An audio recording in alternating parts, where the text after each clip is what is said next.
Velkommen til Falster. Jeg er nu landet i Nykøbing Falster på Erhvervsskolen Self, hvor at Torbjørn han er i fuld gang med at lave en af de opgaver, som han skal lave til WorldSkills. Han går herinde og gemmer sig ind i Rockerborgen, hvor vi skal ind lidt. Men til at starte med vil jeg faktisk lige vise jer den opgave, som han skal lave til WorldSkills. Han har indtil videre lavet 3 stykker, og 2 af dem står her. Nu tænker du sikkert, hvad er det her? Og det korte svar er, at det er en pavillon. Som udgangspunkt så laver de her opgaver så svære som overhovedet muligt, med nogle ret svære tømmersamlinger, sådan så Torbjørn han bliver udfordret, og deltagerne til WorldSkills bliver udfordret så meget som muligt. Sådan en opgave her, den er delt op i 3 moduler, og de bliver lavet i den samme rækkefølge. Det første modul, det er alt herfra og ned, det vil sige bundremmen, stolperne, topremmen og gulvet.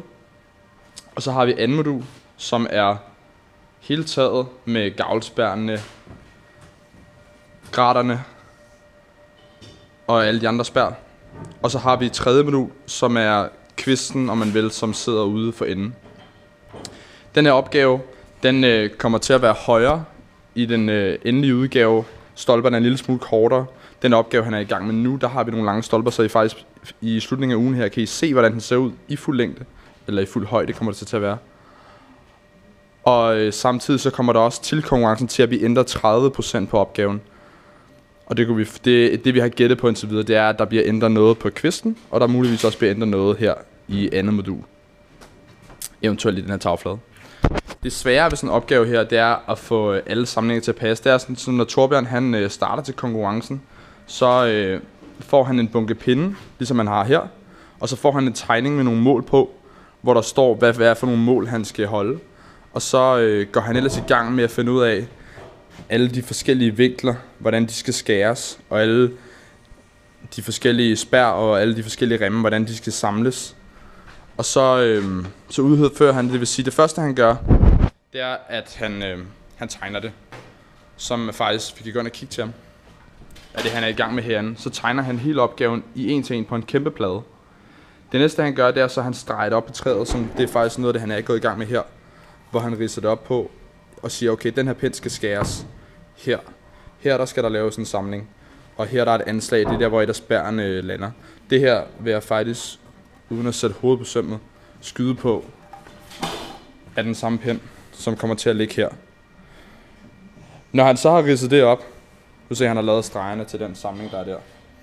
Når han så har ridset det op, så gør han det, han skærer det, og så til sidst så samler han det med skruer. Og undervejs så bliver han som sagt bedømt på, hvordan hans snit er skåret indvendigt, hvor pæn hans snit er, og så til sidst på, hvor præcis opgaven er lavet, og hvor pæn den ser ud. Der må ikke være noget luft i samlingerne. Han har også lavet en anden opgave under træningen, som er den, der står herovre, og det er en gammel VM-opgave fra WorldSkills i 2011, som var i London. Den har han lavet i forbindelse med et træningsforløb, hvor han faktisk selv var i England og træne. Og det er den opgave, de lavede som forberedelse, inden at opgaven til det her WorldSkills blev offentliggjort. Den opgave blev offentliggjort for en måneds tid siden. Og Torbjørn, the man and only, dagens mand i skysovs, han går herinde og gemmer sig et andet sted i fuld gang med opgaven. Og jeg skal nok lade være med at forstyrre ham mere end højst nødvendigt.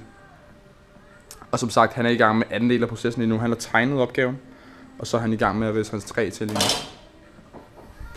I morgen, så kigger vi lidt mere på noget af hans værktøj. Der kommer han også i gang med at skære. Han kommer i gang med at arbejde med træet. Så der tager vi kig på noget værktøj. Og så må I have det godt, til vi ses i morgen.